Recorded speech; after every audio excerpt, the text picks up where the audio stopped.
Seker almal van julle ken Smarties vir die lyf, die lekker goed. Smarties vir die siel is my parallel met die harde buitelaagie van die Smarties sweet, wat nie so lekker is nie, maar as jy deur hom werk, dan kom jy by hierdie sagte chocolate kern uit. En in my eie reis as 'n gelowige persoon, het ek agtergekom dat daar baie stukke van hierdie amper soos 'n buitekant van 'n Smarties sweet in my eie hart is. So ek begin maar altyd met myself, voordat ek vir iemand anders sê, is jou hart dalk hard.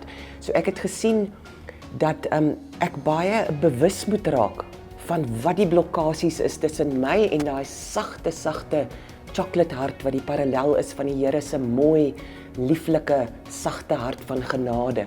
Goed wat ek begin raak sien het in myself, ek het 'n bewustheid begin kweek. Nadat ek ook die woord gelees het, Esegiel 36, 26 en 27, ek wil vir julle 'n nuwe hart gee, ek wil daai kliphart uit jou hart uithaal, en vir jou 'n sagte hart van vleis gee, of dan nou van chocolate, die parallel, en ek wil my gees in jou hart sit, sodat dit vir jou maklik sal wees om my te volg. En soos wat ek dit begin absorbeer het ek 'n bewustheid gekweek van wat is die hardheid in my eie hart, so sê net maar,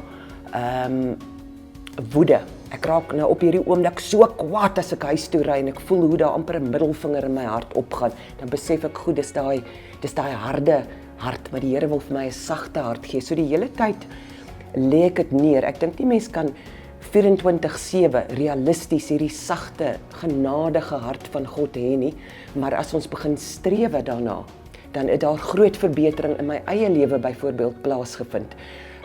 In steede van om onmiddellik in woede terug te reageer, is daar nou amper soos 'n pause, hierdie ou krokodilbrein, die harde Smartie brein, pause, en dan dink ek, en dan gaan dit hoër op na my goddelike brein, en dan probeer ek meer met 'n sagte hart op 'n baie groot verskeidenheid situasies reageer. Nuwe dinge van die vrug van sy gees, daai nuwe hart het in my lewe begin wys. Daar's meer geduld, daar's groter selfbeheersing, daar's 'n genadige liefde, 'n chocolate liefde wat ek altyd sê as dit in 'n dieregeluid moet vertaal word, sal dit sê in steede van die kalkoen. Dis die harde, dis die buitelaag van die Smartie. So my hele strewe is eerstens in myself om te dink, wat is hart? Jaloesie,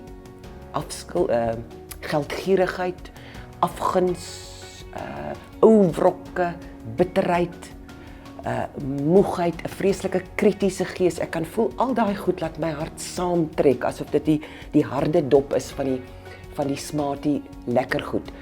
En dan al daai verskillende kleure natuurlik, het kan jy jou eie betekenis, wat is groen? Groen van jaloesie, geel van bitterheid, rooi van woede. So het ek deur al hierdie goed gewerk en 'n hele verskeidenheid kreatiewe Smarties, oefeninge het vir my as Susan oopgegaan, en waar ek nou ook al gaan, of dit in die kerk is, in die industrie, op straat, in 'n restaurant, by 'n partytjie, is daar 'n nuwe bewustheid. Ek weet hoe voel my hart as dit 'n harde hart is. Ek hou nie van 'n harde hart nie, want 'n harde hart trek my energie. Die Here wil vir my en vir jou 'n nuwe hart gee, maar hy nooi ons uit. So sê net maar, hy sê vir jou, ek wil vir jou 'n kar gee, en jy vat dit nie, so ons moet ook oopmaak om hierdie sagter hart van genade te ontvang. En al wat jy kan doen is om dit te oefen saam met die Meester. Mag jy die Smarties vir die siel geniet.